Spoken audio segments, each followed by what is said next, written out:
And in Canada today, almost 4.5 years after this happened, I'm still out of work. My regulatory body wants to ban me for teaching for life. So it's a very scary society when you go after someone who is simply presenting established.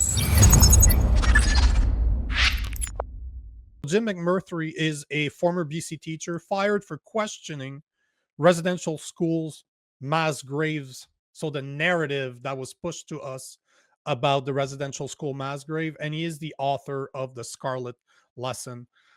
Jim, what's going on? How you doing? I'm doing great. Wonderful to be with you, Nico. Yeah, happy to have you on. It's very interesting because it's one of our followers. She goes by Clown World on the comment section, but she approached me on X like, you should talk to that guy. You should talk about this issue. And it's interesting because I was just looking at a video that had been released by a woman by the name of Kimberly R. Murray. I sent it to you when I reached out to you. And I really want to use that video to kind of put it back into people's mind. But it's because this has happened, we're talking 2021, so this has happened almost 4 years ago, right? More than 4 years ago. So can you, before I play the video, you want to give a bit of a background as to what happened to you? Like what happened to you and why did you care? Why did you even get involved? Well, those are good questions. The first thing I like to say is that I was the first in Canada to speak publicly about the fact that there was no murder in Kamloops. Teachers don't do that. No secret graves, no missing children anywhere in Canada, any residential school. It was a hoax from the beginning. I was alone on that. At least I felt alone. Nobody else reached out to me for a long time. And now most Canadians, I think, realize that that's true. Why did I care? Because I'm a teacher. And what teachers do is their best to try and get the material right. So whether teaching math, if the consensus is that 2 + 2 is 4, then that's what people should do. And if there's any doubt as to whether that's true, then people should be allowed to critically assess the information. And in Canada today, almost 4.5 years after this happened, I'm still out of work. My regulatory body wants to ban me for teaching for life. So it's a very scary society when you go after someone who is simply presenting established facts. It would have been so much easier if I had said to my students, look, why don't you change into the opposite sex? Why don't you look at your skin color and think that your whole life is determined by the power or lack thereof? Why don't we just say Canada is this terrible racist hellhole? I could say all sorts of things and people would be saying, Jim, well done. This is what the woke religion wants from you. They want you to get converts. They want the next generation to hate our country, to hate Western values, Christianity, capitalism, democracy. It's interesting. I love the fact that you use the word religion because I say it all the time, but I said it on the plane with somebody. I was coming back from San Francisco yesterday, and I said it takes a lot of faith to believe that a woman can have a penis. People laugh at me because I believe in God. I'm like, bro, if you believe a woman can have a penis, you have a lot more faith than I do because I don't believe that's possible. So I want to show the video that I approached you with, because what she's referring to is even like she's literally asking for the powers that the government can recognize us or people like you, for example, that doubted the narrative to be accused of hate speech. Like they want to see consequences and more than just you losing your livelihood. So I just want to play this video. It's about 3.5 minutes, 3 minute 20 seconds. If you have anything to say while it's playing, let me know. I'm just going to pause it. But I really want you to disseminate what that video means to you. And what do you think, considering what you've been through over the past 4 years? I want to know what you think when you have a indigenous white woman telling us that we're all racist, basically. So you see the video here, right? Just give me a thumbs up to make sure you can hear it. Seguego, Kimberly Murray, and Gatskanyaga Ni Neganasitake. In my final report that I released earlier this week, I noted that despite the well documented reality that thousands of Indigenous children died at Indian residential schools and that many children are buried in unmarked and mass graves, some Canadians have mounted a concerted effort to attack the truths of. That's like you. There's been an effort. Yeah, I think you are that effort. And just to put some context into it, the name of this woman is Kimberly. Hold on, I had it somewhere here. Do you know that one? Do you know that woman at all? You know who Yes. she is? Yes. Yeah. Special interlocutor. Yeah. Yes, and she has some pull at the government, right? The federal government does listen to her because that's an MP. Just so you guys know, that is Leo Gazin. That's in the background there. So that's an elected MP that's giving her a lot of her a lot of speech. But yeah, so you know who that woman is. Yes. Okay. Survivors, Indigenous families, and communities. And they are inciting hate towards them by claiming that there are no missing and disappeared children and no unmarked or mass graves in this country. See, they're clever because they're using different words. They're not saying that they were murdered during the residential schools and that there's mass grave underneath the churches. They're saying there's disappeared children. Okay, but hold on. There's disappeared children of all skin colors. Like it doesn't matter. There's missing people all over Canada, all over North America. So they're clever in the way that they're trying to phrase what they're saying to make it sound like you can't question it. Or is it just me that overthinks? I don't think they're clever. But I see what you're saying, Nico, and that is that they're changing the script. So originally it was that there were 215 child remains found in a mass grave in Kamloops. And then they said all over the country and all sorts of groups were saying, oh, we've 100 here, 1,000 there.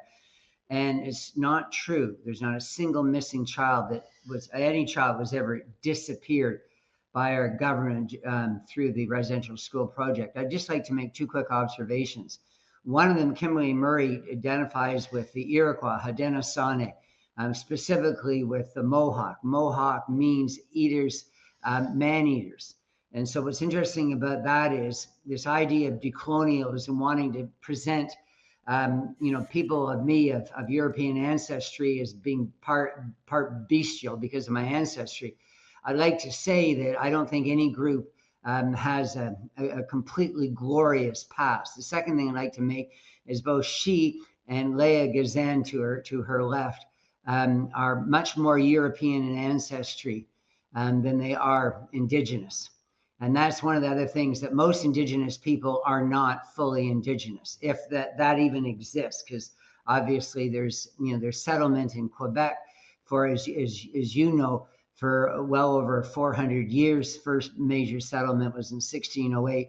So there's very few people living in Quebec, la belle province du Québec, who don't have some ancestry that is, obviously native. I'm darker than she is. Like literally, I'm darker than she is. So I always find it interesting because she does not look like what we consider Indigenous or Aboriginal at all. So that's not what she looks like. But let's continue the video and stop me anytime you want. Like if you have something to say, just continue. It's just I want to show people what's being, because that part is just, she's just doing the land acknowledgement. I always do this because they make me laugh, right? They need to praise to the woke gods by acknowledging who they are, what they do. But it's what she's gonna ask for that's very scary. These attacks are an attack on the memory of the lost ones, are hateful, and a continuation of the genocidal process against Indigenous people.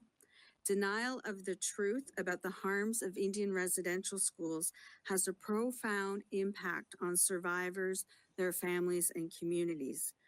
To be heard and believed and to have the truth be visible and acknowledged is a fundamental right and a prerequisite to healing.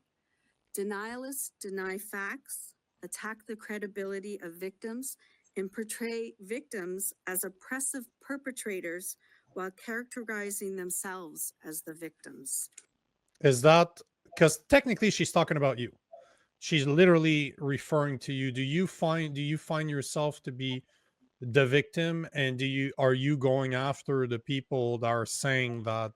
Because once again, she's not talking about murders anymore. She's talking about the damage or about the harm that residential schools have done. And what's harm is getting spanked, harmed. Do you know what I'm saying? Like, they're using extremely vague words, but do you qualify as what do you think about the way she's Well, I think describing people like you? the woke culture, religion is uses language. This is predicted by Orwell. DEI, for example, diversity when you don't have diversity, inclusion when you don't include people like me, and particularly someone like me who's older, white, male, and straight, and able-bodied, and a little conservative. Anyhow, so it's absurd. The equity thing, they don't mean equity. They don't have anything to do with having people having any sense of equality. What this is it's just it's a grift. But I just quickly say here, when I listen to her speak, I would never deny the experience of anyone in a school. And I can tell you right now, I've taught long enough to have watched, I think it's 9 of my students die. And some of them I was very close to. About half of them, I went to their funerals.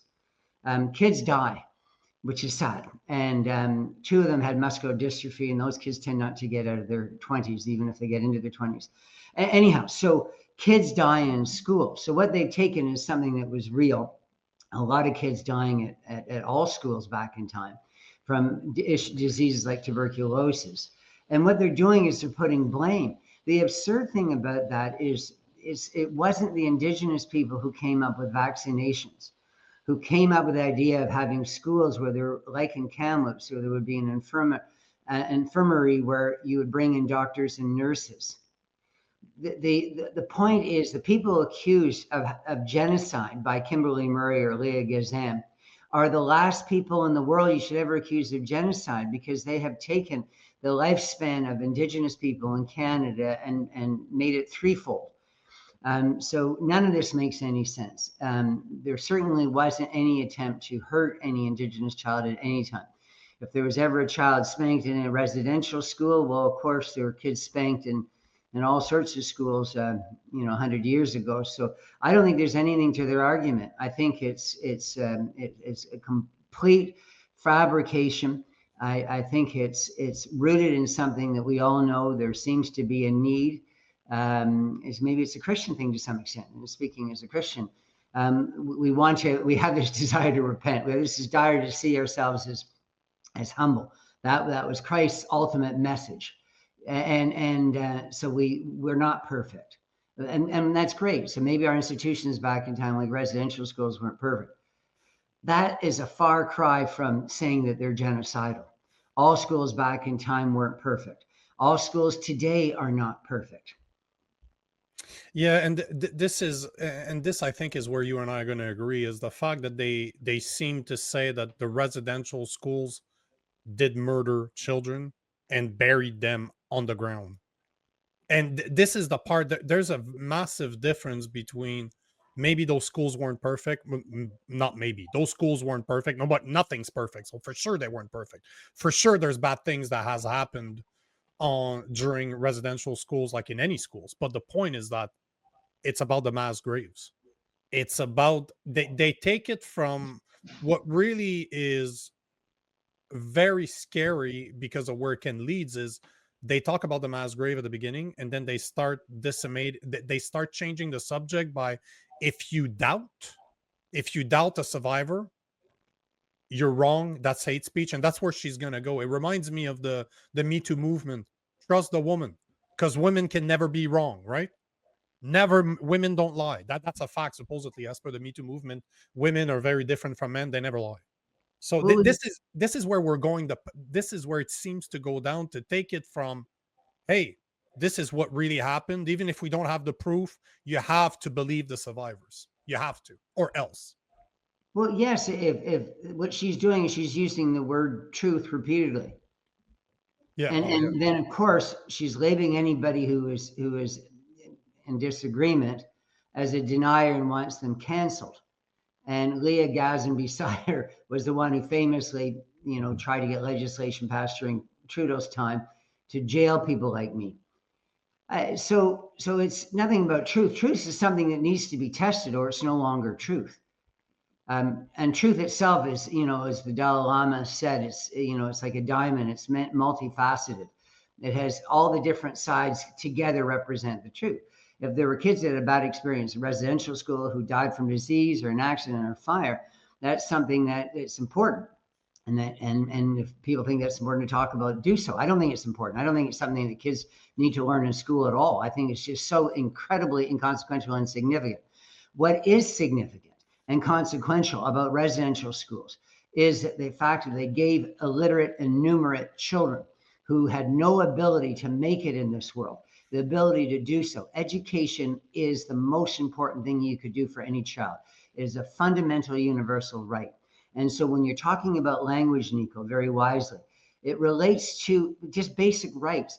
That by what they're trying to do is they're taking away the people's rights to property right now on the basis of this false story of residential school abuse. They're saying we need to give the land back and give special rights to Indigenous people, which means it's a zero-sum game. If you take my land and these daily land acknowledgements that are in schools, if you really do that and say, okay, it's all stolen land, we're going to give it back to somebody else, where does that land come from? That's my land. If you say to me, I can't pursue truth, if I can't say to my students that these kids weren't murdered in residential schools, what about my rights? So what I think the most offensive thing about this is you have a group of people who pretend to be virtuous, whether it's the politicians, whether it's the Indigenous community, whether it's just woke liberal Canadians. What they're doing is they're wrapping themselves in virtue. And yet these people are the ones that should be fined in jail, because what they're doing is they're abusing children. And it's not just getting them to change sex. It's not just getting them to hate themselves if they got white skin and think they're always going to be discriminated against if they have darker skin. It's far worse than that. It's getting them to hate themselves, getting them to hate the very notion of Canada and democracy, and all the while having a new set of Canadians with rights and freedoms and so forth that others don't have. In BC, where I live, they gave a huge island called the Queen Charlotte Islands, which is where half the population is non-Indigenous. They just gave it over to the Indigenous. And that's happening. They're giving mountains, they're giving public parks, they're giving all sorts of areas right around where I live in Vancouver. And this idea we're doing it for virtue, no, you do not do anything virtuous if you are making most Canadians into second-class citizens, and in the process calling us liars and immoral.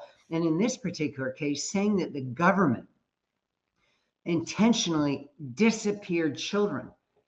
That's putting us in that's in the same way with Pol Pot and the killing fields in Cambodia. This idea that Canadians, that my ancestors, your ancestors, were responsible or elected people who intentionally murdered children. There needs to be evidence. And if there isn't any evidence, this is a fraud. This is a national fraud. It's more than a hoax. It is a fraud. It's a criminal activity. People like Kimberly Murray and Leah Gazan are not just people who should be disagreed with. They are people that should be charged with fraud. And I would never, with my students, ever say to them, this is what you need to believe about history. You don't do that. You don't do it for two reasons. First of all, you don't presume that you know all of history and how everybody experienced history. The second thing is educationally. We don't do that with children. We let them come to their own conclusions, to make up their own minds. We present them with the facts. This is not a free society if we're telling everybody they have to think a certain way. So I was fired as a teacher, because not just because of my comment in residential schools. That's what started it off. I was fired because I decided, I hit an age where I said, I'm only going to be truthful. and the school system didn't take long before it, cut off my head. But I'm not stopping, Nico, until all the people who have done this to me are going to be held accountable, including the Kimberly Murrays and the Leah Gazans. But every principal, every superintendent, everybody in every classroom who is being clearly lying to kids, abusing kids, manipulating kids into doing things like changing his or her sex. This is something that there needs to be a reckoning. And I think there will be, because there are a lot of people like me, people who just want what is right for children. And children, like everybody else, have a right to know the truth. Let me ask you this, because we got some really smart commenters on the show, and one of the comments that we got from Bumpy, he's saying that she's referring to Canadians who deny that any nation's child was ever taken from their family, died, or was buried without the family being notified or being given a proper grave. Do you agree with this statement? Do you disagree with this statement? Do you think that that's what she's saying? This is the narrative. None of what I'm just say very respectfully. Nothing that Bumpy Johnson has posted there is true. The kids that went to residential schools, at most a third of kids of school age, and for most of our history, very few kids went to residential schools, and there being very, most of them were closed in the 50s and 60s. They were not taken. Parents signed up for them unless it was an orphan or some kid who was not being given any food at home or being abused. So the first part was wrong, taken from the family. The second thing, when kids were died, every effort was made to get them home first or get them into hospital. Very few kids died. The number was 423 out of 150,000 that they believed actually died at a residential school. So it's such a small minority. They did everything they can to give the child the best possible care. Buried without the family being told. The churches never did that. The churches, my wife was born in 1960 in Quebec. Her birth certificate is that of a church. The government in 1960 in Quebec did not register births where she lived outside of Quebec City. The church has been famous for forever, for 2,000 years, for keeping excellent records. That is just not true. And given a proper grave, there's no evidence of that. People keep on saying this idea that the graves were unmarked, they're just thrown in a mass grave or thrown in the ground. That was never the case, except for the Indigenous. The Indigenous never marked their graves. They put people up in trees, they put people under rocks, they throw people into the ocean. They did lots of things with their dead, but they never marked. They were illiterate people. They never marked names and did anything. A proper grave was only given by the churches. There's no evidence the churches ever did anything but their best for these poor children. Some of them, again, died prematurely from disease. So they couldn't be more wrong. What people in Canada have been told in the last 10, 15 years of residential schools, it couldn't be more dramatically different from the truth. And that's the upsetting thing here, because I think people are recognizing increasingly that we've been gamed, and it began maybe as a virtue signaling exercise. Trudeau wanted to get attention for something, other than his socks and his costumes, and he became this great savior of Indigenous people and other minorities and so forth. Maybe that was his motivation. But it's become something very serious. There's people that are looking at our past and changing it. And when you change the past, as Orwell predicted, you influence the future. You're giving one small race of Canadians, who are not even fully of that race, rights over people like me, whose family had been here much longer than Kimberly McMurtry is family. She's saying Mohawk, Iroquois, Haudenosaunee. Those people didn't come over until Joseph Brant was given rights to come over to Brantford during the American War of Independence in 1776 to 83. Like it's just the most absurd thing. My ancestors were in Canada long before many of the Indigenous people's families came here, like the Sioux in the West who came over in 1876. So everything that they're saying in this narrative is false. I'm more Indigenous than a lot of the Indigenous. Most of the Indigenous people have very little Indigenous ancestry. No Canadian is deserving of rights above others. That's not in our Constitution. It says in our Constitution, all Canadians are entitled to equal rights. You know, thanks for taking his question, because Bumpy does tend to ask really good question, even if especially if he doesn't agree with you. But I want to finish, because one of the things that is one of the cornerstone of this show is to be able to have the conversation. Every single time somebody tells me that you cannot have the conversation, there's a problem. I don't care which side of the argument I'm on. If we can't have a conversation, there's an issue. And this is what I'm seeing about this whole mess of the mass graves, is if you question it, you're wrong. We can't have the conversation. I wish they would open conversations, debates they would have on the federal level, on TV, on CBC, where experts from both sides would show up, show their work. Let's have the conversation, let's talk, and let's educate the people out there, like what's supposed to be about. But every time it does not happen, I see a problem, and it's her speech that's coming. I'm going to let it go. I'm not going to stop it because there's a minute and a half left, but there's some of the stuff that she says is just, I don't care which side of the argument you're on. When it comes to residential schools, you shouldn't be allowed to have the consequences that she wants because you're doubting people. This re-victimizes those who have already suffered and incites hate against Indigenous peoples. The goal is to maintain settler impunity and to protect perpetrators and deny the genocide committed against Indigenous people. Obligation 37 of the 42 obligations identified in my final report is that the federal government must amend the criminal code, making it an offense to willfully promote hatred against Indigenous people by condoning, denying, downplaying, or justifying the Indian residential school system, or by misrepresenting facts relating to it. Implementing this obligation would be consistent with Canada's commitments under the UN Declaration of the Rights of Indigenous Peoples.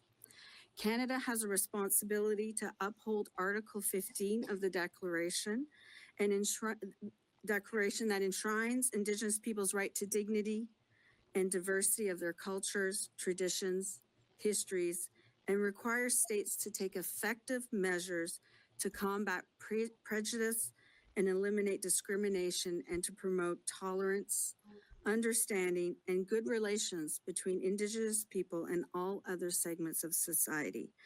I'm here today to support Bill C-413 and urge the government to pass the bill to put a stop to the hatred against survivors, their families, and communities, and to protect and honor the memory of the victims and the survivors of Indian residential schools, and to send a message that Canada is committed to upholding human rights and rejects the spread of hatred in this country. What do you think of that? What are your thoughts on she basically is asking, it sounds to me that she's asking for criminal actions to be taken against people that will hate on Indigenous rights or Indigenous past, Indigenous history. That sets a very dangerous precedent. Well, absolutely. So you had somebody just Bumpy talking about something I disagree with. I bet Bumpy and I could have a wonderful conversation, and we probably agree in most things. We've lost the art of disagreement. I think when you have a group of leaders in Canada who are talking about me being a perpetrator, me being a criminal, and wanting to put me in jail, I think that's a bit of a red flag that they're a little bit defensive about something. Of course, if it did become part of the criminal code, then she should be the first arrested, because she is nothing but a peddler of lies. Again, with residential schools, they educated children who otherwise wouldn't have had an education. And stop. If anybody thinks that's bad, then they themselves shouldn't put their own children in schools if they don't believe in it. It's just the most absurd thing to look at schools writ large as something bad. And of course, Indigenous people are still putting their kids in schools, including residential schools, because there's many remote, far-flung Indigenous groupings that they don't have a school nearby, so they have their kids sent to places like Winnipeg, and they're boarded somewhere. They're kids from all over the world. Where I live, there are lots of kids from Korea at age 12 or 15 or 17, living, in somebody's basement and going to school. And then we all, for university, seem to get up and go somewhere away from our parents. My point is, there's nothing but nonsense behind this. And yet, this is official government policy. And we have all sorts of events through the years where we have to atone for educating children freely when nobody else was willing to do that. And they want to demonize the churches. Nobody else was out there in particularly hard circumstances in many cases, educating the kids. So you're taking the people in our past who have been the most altruistic and saying terrible things about them. And I just think, oh my gosh, if there's anybody who should be given an award, it should be particularly the early French Christian missionaries, like the Jesuits and the Ursulines, but more recently in Kamloops, the Oblate priests and the Sisters of St. Anne, who brought, healthcare and education and civil society to people who didn't have these things. I just think what we're doing is we're looking in the wrong direction. If people really need to find enemies, need to find people to hate in this world, there are better places to look than at teachers. That's my view. I want to take one more comment before I let you go. It comes from Beetle 60 Beach Life for me. That's a great name, by the way. I don't think I've ever seen you before, so welcome. But he's saying, did anyone see the Indigenous whistleblower video? He said the kids liked the schools. It was a way to get away from the alcoholism at home. Do you know what he's talking about? Because I thought I'd ask. I take a good comment and a bad comment as in negative towards you. So do you know what he's talking about? Because I personally, I've never seen the video. I don't know what he's talking about. You know what? I've heard repeatedly that 80% of the 4% of Indigenous people who testified at the Truth and Reconciliation Commission process that had a happy experience. So, and yet the report talks about physical, biological, and cultural genocide. This is the kids. Most kids like school. Most kids, it's a happy time in their lives. There's many, it's the happiest time in their lives. I've read that countless times. Residential schools and elsewhere. Many of these kids in residential schools didn't have adequate food or housing or care or any care at all at home. They did have, the alcohol has ravaged many Indigenous communities, still does, but particularly back in time. So it was for safety. There were a lot of orphans. There are a lot of people who again, residential schools came about because Indigenous people wanted them. There's this idea that this was being foisted upon people. So I certainly believe with that comment. And I think overwhelmingly, the experience was a positive one. And some very famous Indigenous Canadians went to these schools and wrote about that. It's just the media and the government are participating in a conspiracy. That they are determined that they're only going to hear the worst stories imaginable, real or made up, from these schools. They're not having any intention of being balanced. And that's CBC today. CBC is talking about Israel or Ukraine or all sorts of issues about grades in residential schools, whatever the issue. They used to have two people and one would argue one side and somebody else the other. Like it would this is why social media, this is why people like you are so important, Nico, is without independent social media, people wouldn't be able to get at the truth. My father was the Chief Justice of Ontario for 10 years. Before he died, I asked him about my case. Dad, any final comment you want to make to me about my case? And he said to me, not that, oh, Jim, I want you to win, oh, Jim this, Jim that. And he loved me. My father said, your union, your employer, your regulatory body, the whole country should get at the truth. That's what a judge does. The judge weighs evidence. But in Canada, people like Kimberly Murray and Leah Gazin don't even want a lot of the evidence to be even presented. So to me, I don't have any skin in the game. I have indigenous friends. The idea that I'm this one way or the other, a hater, a perpetrator. No, I am a teacher, and a teacher just tries to get it right, tries to get at the truth. 2 + 2 is 4. We understand that. There's something called evolution that replaced creationism. Not a lot of people were happy at the time, but we're working with it still because it's a better explanation than creationism. And within residential schools will obviously get to the point where people recognize that the men and women who taught in those schools were heroic. I want to thank you for your time. It's a shame that Rob wasn't able to join us. He's having microphone issues because normally we have a conservative, we have a liberal, and because in the comment section, you actually had one of our conservative and liberal person agree with each other against what you were saying. So very interesting. I think it's the first time they ever agree on something, which that's the whole point of the show, is to open the can of worms and just let it go where it's going to go, but at least to have that conversation. And this is always what bothers me about the culture in North America now, is not being even able to have that conversation. So I want to thank you for showing up. I want to thank you for sharing your viewpoint, and we'll probably have you again when Rob is available. So thank you again, Jim, and yeah, continue doing what you're doing. Thank you so much. Absolutely. Pleasure.